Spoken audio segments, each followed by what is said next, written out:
mình đón em để đón nghe để đón đồ cái cuống bọc hạt trụ có thể làm sầu giúp mà ô lê khu lê thầy tâm lướt tục hay turu lướt tục cười mất vrap sa kem mun him lắm gần pan tuy này sủa pan lậu nan thầy khu turu lướt tục cười mất anh van này khóc anh hay xem ra đó van turu lướt tục chính sắp hết teo lại ngầu đâu ha trâu anh lâu xuống đâu ôm xuống lâu xuống còn sao mà nè so chắc khi lại mi không bỏ tiếng này là cần sát đôi mau chút rồi hay khát lỗ rồi chứ em có thôi mày thì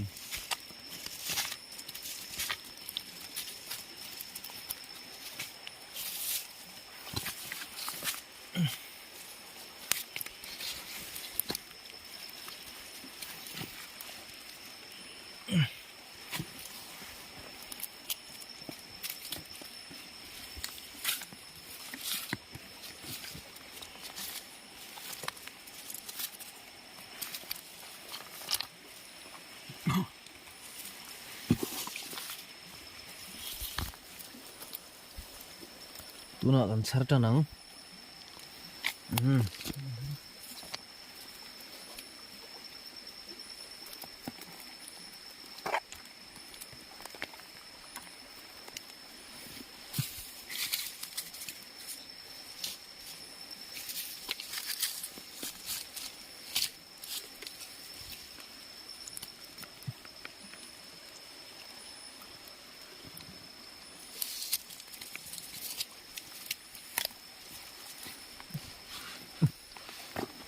sar một mấy nè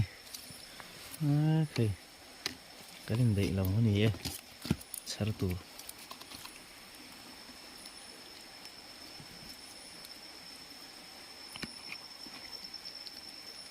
xích mét nữa mới sao hùm trốn tao mấy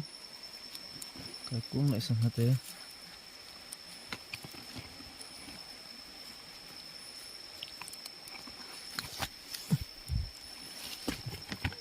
cái hùm thêm về nghe sang hai lô đấy thì tấm về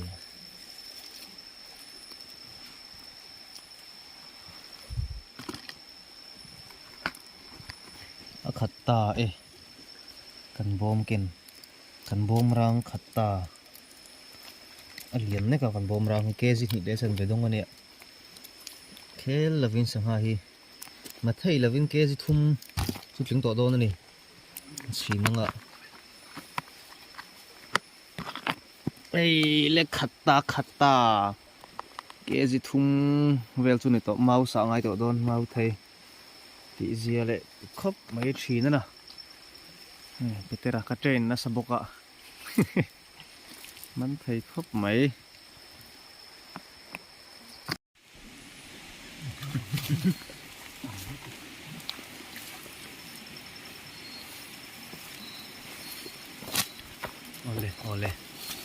ole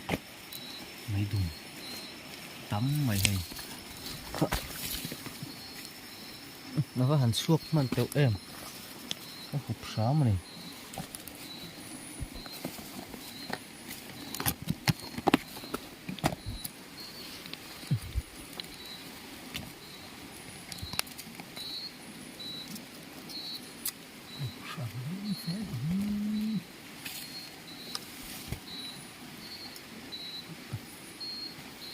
chứ còn sao mà này chất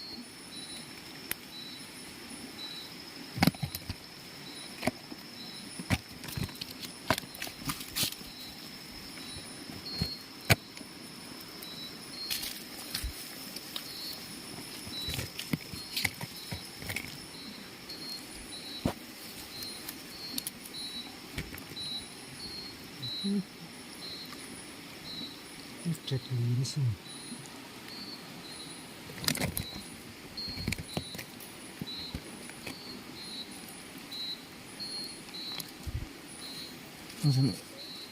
ấy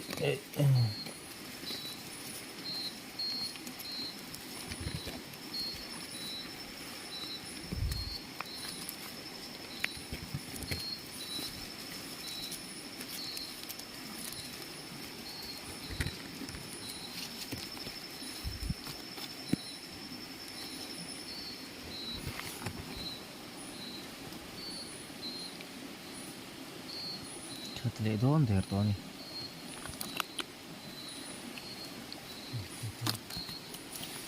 nhé tại gì cần u măng tál chua có hay cần man lệ xá mà nè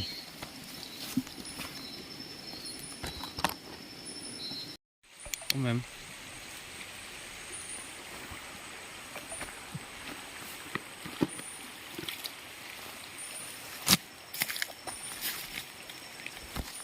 tại gì và lệ xá này anh đang con ông mà nè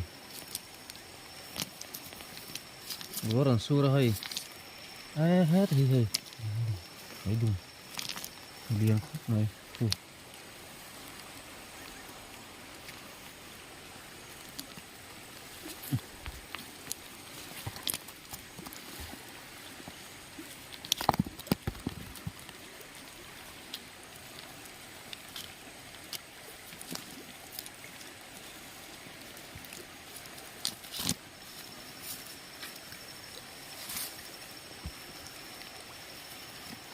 vừa rồi xua tấp